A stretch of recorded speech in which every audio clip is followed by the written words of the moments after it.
बिस्मिल्लाहिर्रहमानिर्रहीम। अस्सलाम वालेकुम नाज़रीन, मैं अहमद फ़वाद हूँ और आप मेरा यूट्यूब चैनल देख रहे हैं। अहम ख़बरों, तज्ज़िये और तबसरे के साथ आज के व्लॉग में आपकी खिदमत में हाजिर हुआ हूँ। और बड़ी ख़बर और ब्रेकिंग न्यूज़ ये है कि पाकिस्तान तहरीके इंसाफ का बल्ले का निशान बहाल। मामला क्या है, कुछ अहम तरीन और एक्सक्लूसिव डिटेल्स आपके साथ शेयर करेंगे। पेशावर हाई कोर्ट की जानिब से बड़ा फैसला, बड़ा ब्रेक थ्रू बल्ले के निशान पर सामने आ चुका है। इसकी तफसीलात आपके साथ शेयर करेंगे। जस्टिस कामरान हयात की जानिब से क्या फ़ैसला किया गया है, इसकी तफसीलात आपके सामने रखेंगे। चीफ इलेक्शन कमिश्नर पर तौहीन अदालत का मुकदमा, और वो भी सुप्रीम कोर्ट ऑफ पाकिस्तान में। तो सिकंदर सुल्तान राजा जो हैं वो भी अब बुरे तरीके से फंस चुके हैं। और आखिर में नाजरीन, नवाज शरीफ को एक पैगाम पहुंचा दिया गया है, और वो ये पैगाम है कि इलेक्शंस में या पोलिंग डे वाले दिन या पोलिंग डे पर हम आपकी कोई मदद नहीं कर सकते। इस पर भी कुछ अहम तरीन तफसीलात हैं, वो भी आज के व्लॉग में आपके सामने रखेंगे। सबसे पहले तो नाजरीन, पेशावर हाई कोर्ट का जो आज की समाअत हुई है, इसका जो अहवाल है वो आपके सामने रखते हैं। और इस अहवाल से पहले चंद अहम रिमार्क्स हैं जो कि जस्टिस कामरान हयात, जिन्होंने आज समाअत की। आज ही पाकिस्तान तहरीक इंसाफ ने जो दरख्वास्त थी वो पेशावर हाई कोर्ट में दायर की और वो समाअत के लिए मुकर्रर हुई। अलबत्ता छुट्टियां चल रही हैं, लेकिन इसके बावजूद जो ड्यूटी जजेस हैं वो ड्यूटी सर अंजाम दे रहे हैं। और जो अवेलेबल जज थे उन्होंने इस केस की जो समाअत है वो की है। सबसे पहले तो काफ़ी लंबी ये समाअत चलती रही, लेकिन जो कुछ अहम तरीन ऑब्जर्वेशंस थी वो मैं आपके सामने रखता हूँ। जस्टिस कामरान हयात ने दौरान समाअत ये ऑब्जर्वेशन दी कि जो शेड्यूल जारी हो चुका है इसमें अब इंतखाबी निशान वापस नहीं लिया जा सकता। यानी कि क्लियर उन्होंने कर दिया है कि इंतखाबी निशान वापस नहीं लिया जा सकता। आइंदा इंतखाबात के लिए पार्टी के इंतखाबी निशान को रोका जा सकता है। यानी कि सबसे बड़ा सवाल जो लास्ट व्लॉग में भी मैंने उठाया था, आपके सामने कुछ नुकात मैंने रखे थे। जो मेरा लास्ट व्लॉग जिन्होंने देखा है, जो नाज़रीन मुझे रेगुलर सुनते हैं, उसमें भी मैंने यही चीज़ें बताई थी कि इलेक्शन से 40-45 रोज़ पहले आपने ये फ़ैसला पीटीआई के ख़िलाफ़ सुनाया। इससे साफ जाहिर है कि आप इनको बाहर करना चाहते हैं, आउट करना चाहते हैं। और यह जज साहब ने भी कहा, उनके आगे चलकर मज़ीद भी मैं रिमार्क्स आपके सामने रखता हूँ। लेकिन ये चीज़, यही ऑब्जर्वेशन जज साहब की जानिब से भी दे दी गई है और ये कहा गया है कि अगर आप इंतखाबी निशान वापस लेना भी चाहते थे तो वो फिर ये हो सकता था कि इंतखाबी शेड्यूल के बाद नहीं हो सकता था। और अगर अब आप करना भी चाहते हैं तो अब नेक्स्ट इलेक्शन के लिए ऐसा कर सकते हैं, और वो भी बहुत पहले फैसला दिया जा सकता था। अभी ये जो फैसला है वो नहीं हो सकता। तो ये अहम तरीन ऑब्जर्वेशन जस्टिस कामरान हयात की जानिब से दी गई हैं। ना सिर्फ इतना, बल्कि उनकी जानिब से ये भी कहा गया है कि ये तो इलेक्शन कमीशन एक पार्टी को इंतखाबात से आउट कर रहा है। ये भी जस्टिस कामरान हयात ने कहा। उन्होंने मजीद ये भी कहा कि आप पीपल्स पार्टी से तीर और नून लीग से शेर का निशान ले लें तो इसके बाद क्या होगा। ये अटॉर्नी जनरल से जो मुकालमा है वो उनकी जानिब से किया गया, और अटॉर्नी जनरल के पास भी इस हवाले से कोई जो जवाब था वो नहीं था। इसके अलावा जस्टिस कामरान हयात ने यह भी कहा कि हमने केस का फ़ैसला नहीं करना, आज हमने इंटरम रिलीफ पर फैसला करना है। बहरहाल इस हवाले से जो हुक्मनामा है वो सिर्फ इस वजह से आज नहीं आ पाया क्योंकि जज साहब ने कहा है कि एक तो इंटरम रिलीफ के ऊपर हमने फैसला देना है, और दूसरा ये कि ये डिवीज़न बेंच का केस है, और जब डिवीज़न बेंच बनेगा तो वो इसके ऊपर फैसला देगा। लेकिन ये जो ऑब्जर्वेशंस दे दिए हैं, जो जज साहब ने आज ये कह दिया है, ये उन्होंने एक अपना फैसला ही सुना दिया है कि इलेक्शन से पहले इस तरह से आप नहीं कर सकते। मतलब एक तो होते हैं ना कि आप रिमार्क्स देते हैं और उसमें सवाल पूछते हैं, और एक आपने रिमार्क्स जो दिए हैं या ऑब्जर्वेशंस दिए हैं उसमें साफ साफ ये कह दिया गया है कि आप ऐसा नहीं कर सकते। और फिर उसके बाद ये कहा गया जी कि ये तो एक पार्टी को इलेक्शन से बाहर निकाला जा रहा है। तो इतनी बड़ी किस्म की जो ऑब्जर्वेशंस हैं वो वैसे ही नहीं दी जाती। फिर इसके अलावा इलेक्शन शेड्यूल जारी हो गया, अब निशान तो नहीं रोक सकते, निशान तो देना होगा। जस्टिस कामरान हयात की जानिब से ये भी जो रिमार्क्स हैं वो दिए गए हैं। तो ये आप अब अंडरस्टैंड कर लें कि बल्ला पाकिस्तान तहरीक इंसाफ को मिल चुका है, बल्ला बहाल हो चुका है। हाँ, जो एक कन्फर्म फैसला होगा वो शायद अगर कल डिवीज़न बेंच इसके ऊपर बनता है तो कल दोबारा से डिवीज़न बेंच ये फैसला देगा। लेकिन कामरान हयात जो जज साहब हैं पेशावर हाई कोर्ट के, उनकी जानिब से ये स्ट्रेट अवे जो ऑब्जर्वेशंस हैं वो दे दी गई हैं। तो बल्ला, जैसे कि पहले भी मैं प्रिडिक्ट कर रहा था कुछ रोज़ कबल, जब बल्ले का निशान लिया गया पाकिस्तान तहरीक इंसाफ से, तो जो ओवरऑल कानूनी नुकात पॉइंट्स वगैरह थी, चीज़ें वगैरह मैंने आपके सामने रखी थी कि ये जो फैसला है वो बच नहीं सकता। और उसके बाद जो ऑब्जर्वेशंस हैं वो भी आज पेशावर हाई कोर्ट की जानिब से सामने आ गई हैं। दूसरे नंबर पर नाजरीन, अब असल मसला इनको है क्या, ये क्यों इस तरह से कर रहे हैं इंतखाबी निशान के हवाले से। अभी वैसे तो तमाम तर चीज़ें छुप छुपा के हो रही थी, लेकिन अब इन्होंने खुद न सिर्फ शिकस्त को तस्लीम कर लिया है बल्कि इसका इजहार भी कर रहे हैं। और ये नून लीग आप कह लें कि खुद इस चीज़ का जो इजहार है वो कर रही है। और नून लीग को ताकतवरों ने एक पैगाम भी दे दिया है कि आपको हम वापस लेकर आए, आपके तमाम रास्ते हमने साफ कर दिए, आपको मैदान में उतार दिया। अब जो सूरत हाल है वो पब्लिक इतनी निकल चुकी है कि इलेक्शन डे वाले दिन हम आपकी कोई मदद नहीं कर पाएंगे। यानी कि अवाम या इमरान खान जो डट कर खड़ा हुआ था और अवाम जो इमरान खान के साथ खड़ी हुई थी, एक बड़ी फतह उनको हासिल हुई है कि ख़ुद ताकतवरों ने अब ये मैसेज पहुंचा दिया है। इस मैसेज की भी मज़ीद डिटेल की तरफ मैं आता हूं, लेकिन इससे पहले ये जावेद चौधरी साहब का कॉलम है, ये मैं आपके सामने रखता हूं और इससे आपको अंदाज़ा होगा कि ये डर चुके हैं इमरान खान से और ये अब अपनी शिकस्त को तस्लीम करके और डरा रहे हैं कि अगर इमरान खान वापस आ गया तो वो हम में से किसी को नहीं छोड़ेगा। और इस कॉलम में जावेद चौधरी ने यह भी लिखा है जी कि जो इमरान खान साहब को निकाला गया वो गलत निकाला गया और वो नहीं निकाला जाना चाहिए था।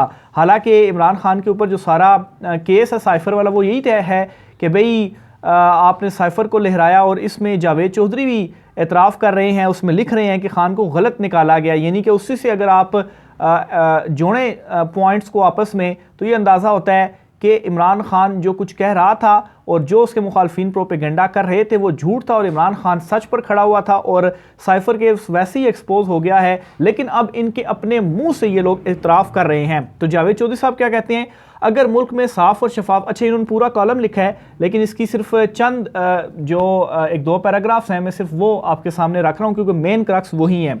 अच्छा, अगर मुल्क में साफ और शफाफ का इलेक्शन हो गए तो इमरान खान 2/3 अक्सरियत ले जाएगा और इसके बाद इस सड़कों और गलियों में फांसियां देगा। अच्छा, एक तो इन्होंने ये इकरार कर लिया जी कि अगर साफ और शफाफ इलेक्शन हुए तो इमरान खान 2/3 अक्सरियत ले जाएगा। इसलिए जो कुछ इस वक्त हो रहा है वो इसी वजह से किया जा रहा है जी कि धांधली हो और इमरान खान इलेक्शन ना जीते। लेकिन इसमें भी मैसेज दे दिया गया है कि इलेक्शन डे वाले दिन हम आपकी कोई मदद नहीं कर पाएंगे। और ये जो बात इन्होंने की है जी कि इमरान खान गलियों में फांसियां देगा, तो खैर ये तो बहुत ही ज़्यादा ओवर इन्होंने लिख दिया। लेकिन इससे आप मुराद ये ले सकते हैं कि इमरान खान किसी को छोड़ेगा ऐसे नहीं कि वो जो एहतसाब उसने कहा था कि जिसने अवाम का पैसा लूटा है तो वो पैसा और वो जो करप्शन है वो इमरान खान ज़ाहिर सी बात है माफ़ नहीं करेगा। और उसका वो अभी भी इसी वजह से डटा हुआ, उसको जो मैसेजेस भी पहुंचाए गए कि छोड़ें ये करप्शन मसला ही नहीं है, तो उसके ऊपर इमरान खान डटा हुआ। और ज़ाहिर सी बात है कानून के मुताबिक जो सारी आगे कार्रवाइयाँ हैं वो होंगी। ये नहीं कि इमरान खान आएगा और सबको फांसियाँ दे देगा। इमरान खान ने जो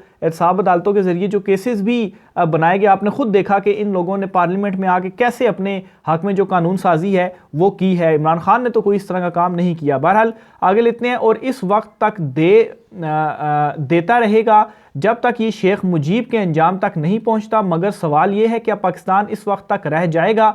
मेरा नहीं ख्याल ये मुल्क उस वक्त तक बचेगा। तो ये मुल्क भी बचेगा चौधरी साहब और एहतसाब भी होगा और कप्तान भी वापस आएगा। एटलीस्ट आप ये तो मान गए कि धांधली की जा रही है और अगर धांधली ना की जाए तो इमरान खान 2/3 अक्सरियत से वापस आएगा। अच्छा, फिर इसके अलावा एक पैराग्राफ में ये भी लिखते हैं कि कागजात छीन कर इमरान खान को हीरो बना रहे हैं और इसके कद में रोज़ 2 फुट इजाफा हो रहा है। ये अगर इसी तरह बढ़ता रहा तो ये किसी दिन जेल की छत फाड़ कर बाहर निकल आएगा और अगर ये हो गया तो फिर हम क्या करेंगे? तो ये वो डर है, ये वो खौफ है इनके जहनों के अंदर जिसकी वजह से ये सारा कुछ इमरान खान के साथ किया गया। और अब ये कह रहे हैं कि जो कुछ मज़ीद इमरान खान के साथ किया जा रहा है अवाम के साथ, इस हद तक आप गिर चुके हैं कि कागजात नामजदगी छीन रहे हैं। तो अगर ये इसी तरह से आगे चलता रहा तो फिर हम क्या करेंगे अगर इमरान खान वापस बाहर आ जाता है। तो ये वो असल पैगाम है जो कि और ये वो असल डर है जो इनको इमरान खान से है। और अगर इमरान खान वापस आ गया तो यही इनका डर है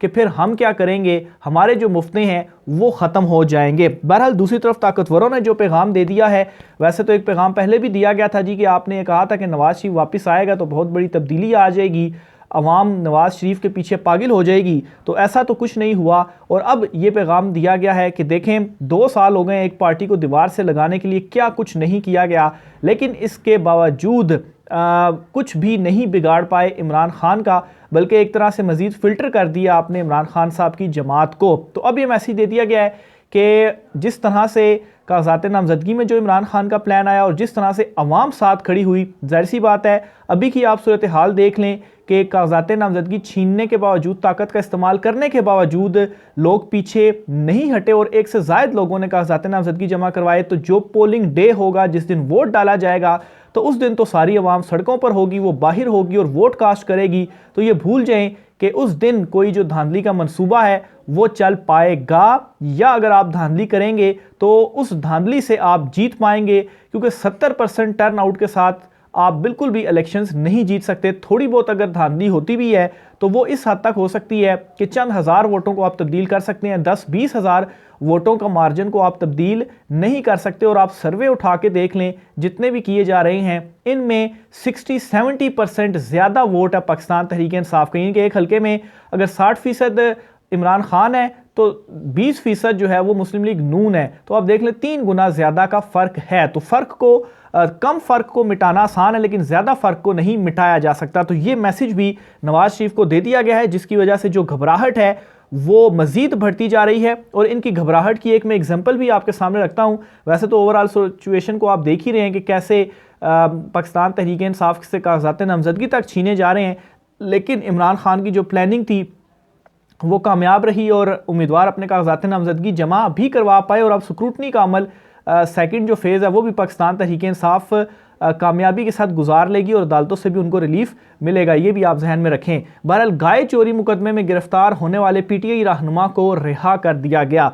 तो ये बड़ा अच्छा, एक तो ये मुज़ाहिका खेज़ है ना कि गाय चोरी का मुकदमा किया गया, लेकिन इससे भी ज़्यादा मुज़ाहिका खेज़ इसमें आपके सामने मैं चीज़ रखने जा रहा हूँ कि जिस बंदे का मुकदमा था या जिसकी गाय चोरी हुई थी उसने वो मुकदमा ही नहीं किया था। तो ये देखें, एक तो गाय चोरी का मुकदमा और इससे भी बढ़कर इन्होंने कितना ज़्यादा किस हद तक ये गिरे हैं, लेकिन इसके बावजूद भी इनसे कंट्रोल नहीं हो पा रही अवाम। ज़िले joint secretary PTI Chakwal Babar Gujjar को आज अदालत ने गाय चोरी के इल्ज़ाम से बरी कर दिया, जब जज ने मुद्दई से पूछा कि क्या ये बयान तुम्हारा है। बयान देकर मुद्दई हैरान रह गया और अदालत को बताया कि ना तो इसने ये बयान दिया और ना ही ये इसके दस्तखत हैं चकवाल से। अच्छा, फिर इसके बाद जी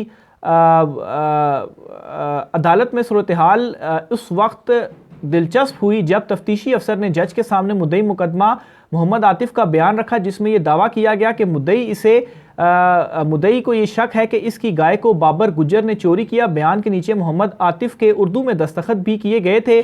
ताहम जब जज ने मुद्दई से पूछा कि क्या ये बयान तुम्हारा है, बयान देकर मुद्दई हैरान रह गया और अदालत को बताया कि ना तो इसने ये बयान दिया और ना ही इसके दस्तखत हैं। इस पर जज साहब ने तफ्तीशी अफसर को बुलाया, जिसने फिर ये इसरार किया कि यह बयान मुद्दई ने ही दिया है और दस्तखत भी इसके हैं। मुद्दई से जब फिर अदालत ने इस्तफसार किया तो इसने फिर कहा कि ना तो ये बयान इसने दिया है और ना ही दस्तखत हैं। बाबर गुज्जर के वकील ने अदालत के सामने मुद्दई का शनाख्ती कार्ड रखा, जिस पर दस्तखत अंग्रेज़ी में थे। इस तरह पुलिस की जालसाजी पकड़ी गई और अदालत ने बाबर गुज्जर को मुकदमे से बरी कर दिया और झूठा बयान अपनी तरफ से घड़ने पर डीपीओ को तफ्तीशी अफसर के खिलाफ कानूनी कार्रवाई करने की सिफारिश की। बाबर गुज्जर का कहना है कि वो अपने साथ होने वाले इस मजाक की जिम्मेदारी पुलिस वालों पर नहीं डालते, क्योंकि वो बेचारे इस खेल में महज खटपुतलियां हैं। तो एक तो आपने पर्चा किया, मतलब एक तो आपने उनको गिरफ्तार किया और गाय चोरी का ये मुकदमा था, और इस मुकदमे से भी मजीद मुज़ाहिका खेज़ क्या चीज़ थी जी कि तफ्तीशी अफसर क्या इसरार करता रहा जी कि ये उसके दस्तखत हैं, लेकिन जो मुद्दई था वो कहता है जी ना मेरा बयान है ना मेरे दस्तखत हैं। तो इस हद तक ये लोग गिरे हैं लेकिन इसके बावजूद भी पाकिस्तान तहरीक इंसाफ के जो वर्कर्स हैं, जो अवाम है, वो इन तमाम तर सख्तियों से बाहर निकली है। आखिर में सिकंदर सुल्तान राजा पर तौहीन अदालत का मुकदमा और कार्रवाई के हवाले से क्या तफसीलात हैं आपके सामने रखते हैं। एक दरख्वास्त सुप्रीम कोर्ट ऑफ पाकिस्तान में पाकिस्तान तहरीक इंसाफ में दायर की है। तहरीक इंसाफ ने लेवल प्लेइंग फील्ड के अहकामात की खिलाफ वर्जी पर सुप्रीम कोर्ट में तौहीन अदालत की दरख्वास्त दायर कर दी। फौरी समाअत की इस्तदा भी की गई है। दरख्वास्त में कहा गया है कि कार्रवाइयों के पीछे IG पंजाब मास्टर माइंड हैं। इलेक्शन कमीशन के खिलाफ अदालती फैसले पर अमल ना करने पर तौहीन अदालत की कार्रवाई होनी चाहिए।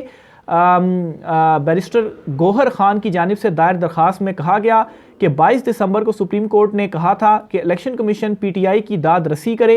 इलेक्शन कमीशन ने अदालत के 22 दिसंबर के फैसले पर अमल दरामद नहीं किया।